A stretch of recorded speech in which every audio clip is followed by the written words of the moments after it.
Balaam's ass. What an interesting story. If you ever want to engage a bunch of teenage boys in a Bible study, just try this story about Balaam and his talking ass. I'm not sure why, but it gets their attention immediately. They can't stop talking about how it was a wise ass or commenting on the quality of the information that came out of it. They also seem drawn to the part where Balaam beats his ass. The story is always a real winner, getting kids engaged. But who was this mysterious prophet figure, and how is he tied into the 1967 Six Days War in Israel, and the place where Jacob wrestled with an angel, and even into one of the names of God himself? And what was discovered in the Jordanian desert that changes everything? Hello, my name is Gilgamesh, and this is a channel where we learn more about the Hebrew Bible, its history, transmission, culture, language, and the archaeology surrounding it. Today we are talking about Balaam bin Beor. Balaam appears in the book of Numbers and is one of the most enigmatic and mysterious figures in the Hebrew Bible. His story contains elements that make it uniquely fascinating and complicated. In the biblical narrative, his is one of only two encounters that involve talking animals, the other one being the serpent in Eden. But unlike the serpent, which represents temptation and deception, Balaam's donkey speaks truth and sees divine reality that even the prophet himself misses. This creates an almost satirical situation where a professional seer is outperformed by his own beast of burden. What makes Balaam particularly intriguing is his status as a non-Israelite prophet, who nonetheless has interaction with an angel and legitimate access to divine revelation. The text presents him as a professional diviner from Aram who operates within a polytheistic religious framework. Yet despite this, and despite his foreign origins and practices, he has direct communication with the God of Israel and clearly specifies that he is obedient to that God. This creates a theological tension that the text never fully resolves. How is it that a pagan prophet can serve as a legitimate channel for the God of Israel?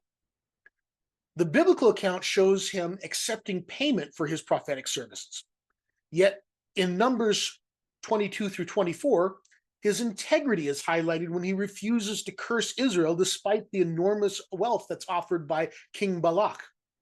He famously declares, "How can I curse whom God has not cursed?" demonstrating both his prophetic gift and his submission to divine authority. His prophetic output in Numbers consists of 7 poems. They're often divided into 3 groups. His oracles contain such famous passages as, "There shall come a star out of Jacob, and a scepter shall rise out of Israel."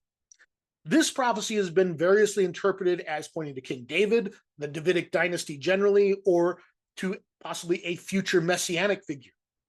The fact is that such a crucial prophecy comes from a non-Israelite source makes it kind of remarkable. It's a messy story with lots of complications. Why would a foreign prophet be given such an important and prominent role? While Numbers 22 through 24 presents him as something of a hero who blesses Israel despite pressure to curse them, Numbers 31 paints him as a villain who advised Moab on how to seduce Israel into idol worship at Peor, leading eventually to his execution.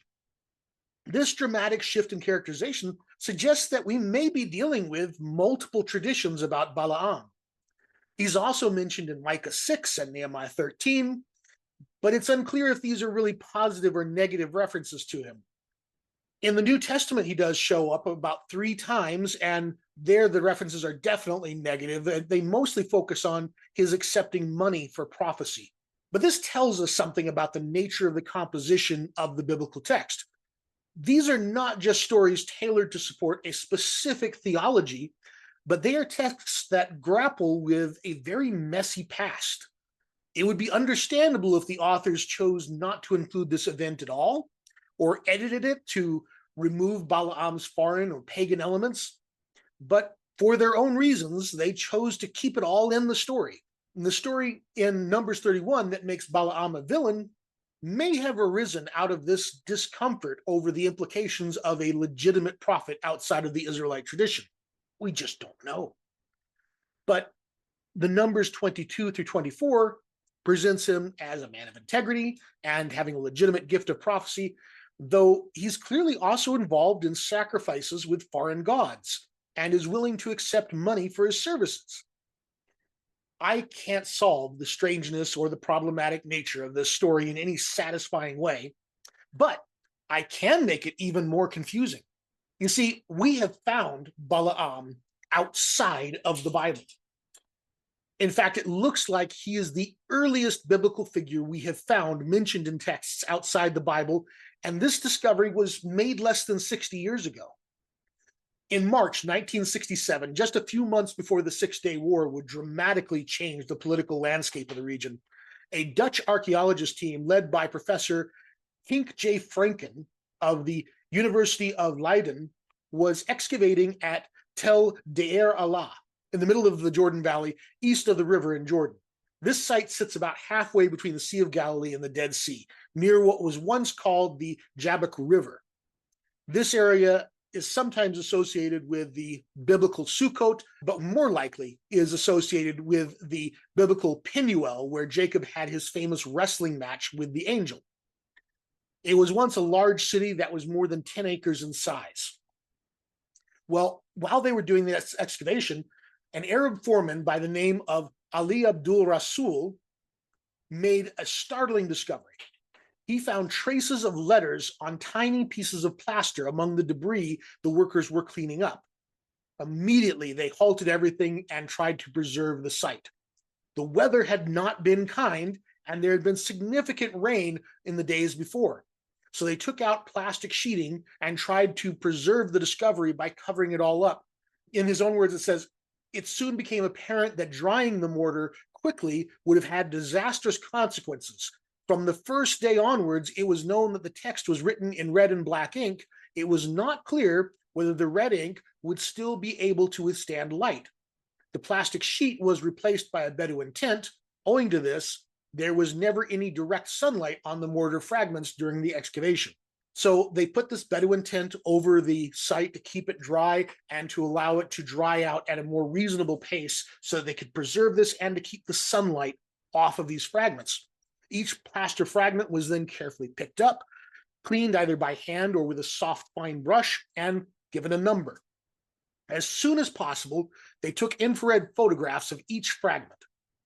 Scholars then quickly came to the site from all around. American, French, German, Dutch scholars, all under the direction of the Jordanian Department of Antiquities, examined the finds. A rumor soon started, and then was soon confirmed, that the inscription contained a reference to the seer Balaam, son of Beor. The painstaking work to reassemble the plaster fragments and to decipher the red and black ink would take years. They finally were published in 1976. The reassembled plaster would be made up of 2 sections and are now on exhibit in the Amman Archaeological Museum. This find was extraordinary for multiple reasons.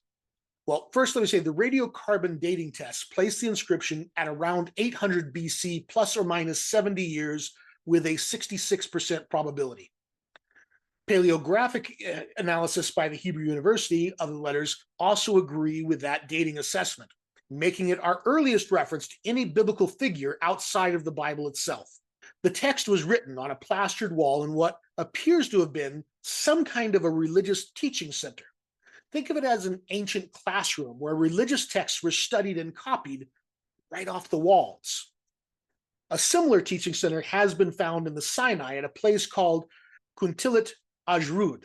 The archaeological site has evidence that there was an earthquake, and this may have been the same earthquake that was mentioned in the book of Amos and Zechariah. The very regular, careful handwriting of the inscription suggests a professional scribe. The scribe followed guiding lines and used beautiful thick and thin strokes in his letters. The overall impression is that this is a column of a manuscript. The scribe used red ink for the title and for the most important sentences of the text he was copying, and black ink for the rest of the text. He wrote within a red frame, A large red horizontal line marks the upper limit of the inscription, and another vertical red line on the left side of the inscription marks the end of the column. This probably reflects influence from Egyptian scribal traditions. There was also found a drawing of a sphinx above the framed area of the text. Part of the head hasn't survived, but it further supports the idea of Egyptian influence. This inscription provides us the best example we have of the appearance of an 8th century BCE Northwest Semitic manuscript in Aramaic, Phoenician, or Hebrew. At that time, the differences between those three scripts was pretty minimal. And this probably gives us a good look at what a book from the early era of the literary prophets, such as Amos or Hosea, would have looked like. After some extensive work figuring out how all these broken pieces of plaster fit back together, scholars finally reconstructed the opening line, which said, "The book of Balaam, son of Beor, the man who was a seer of the gods." Now, this is where it gets really interesting. The text describes Balaam as receiving a vision at night, probably a dream from the gods. The Elohim, plural, not singular, warn him about an impending cosmic disaster. His people are to be chastened, punishment by a fire of chastisement. He sees darkness covering the sky, and the god Shamash sewing the clouds shut. This parallels apocalyptic visions that we find in the biblical prophets like Isaiah and Joel. It shows us that Balaam wasn't just some minor character the Bible mentioned in passing. He was a significant religious figure with his own prophetic traditions, but outside of the Israelite tradition. The Deir Alla inscription is thought to be a copy of a manuscript that was already decades or maybe even centuries old when it was copied onto this wall. The idea that Balaam received his visions at night matches the stories in Numbers, where we have Balaam also described as receiving his messages through the night, and then he relays them the next morning. The language itself that's used in the inscription is probably an early form of Aramaic, making this the earliest known literary text in that language. This helps us explain why Balaam is portrayed as coming from Aram in the biblical account. He wasn't just a random foreign prophet. He was part of an established prophetic tradition that existed alongside the early Israelite tradition. Now, remember that strange part in the biblical story where Balaam builds altars to Baal and offers sacrifices before prophesying? Well, the Deir Alla inscription helps explain this. It shows Balaam operating within a religious system that combined prophetic visions with ritual practices. He wasn't just making it up as he went along. There was a specific ritual practice that went along with his prophetic utterances, and this is captured in the book of Numbers as well as this inscription. Then also of interest, there is a reference to Shaddai in the inscription. This is a plural of one of God's titles in the Bible, Shaddai, which is usually translated as Almighty. Some scholars suggest that Shaddai refers to a divine council where major decisions were made. This same title, but in the singular, is used twice in Numbers 24 in verses 4 and 6 as the source of Balaam's visions in the biblical account. So this same unique title of God is used both in this inscription and in the biblical account. There's uncertainty as the real meaning behind the name Shaddai, and I will make another video at a different time on that subject. But definitely the term Almighty doesn't capture the full meaning of this title. But it seems to have been a title which was known to Balaam outside of Israel. So our strange story of a foreign prophet and his talking donkey has just gotten even stranger, but more historically grounded. We now know that Balaam was a real religious figure whose influence extended beyond Israel's borders. The fact that his prophecies were important enough to be carefully copied onto a wall hundreds of years after his lifetime tells us something about his lasting significance. This discovery helps us explain why biblical authors kept such a complicated figure in their text. They weren't just making up stories. They were dealing with real historical traditions that were too important to ignore, even if they didn't fit perfectly with their own religious ideas. And so this gives us a small window into their world.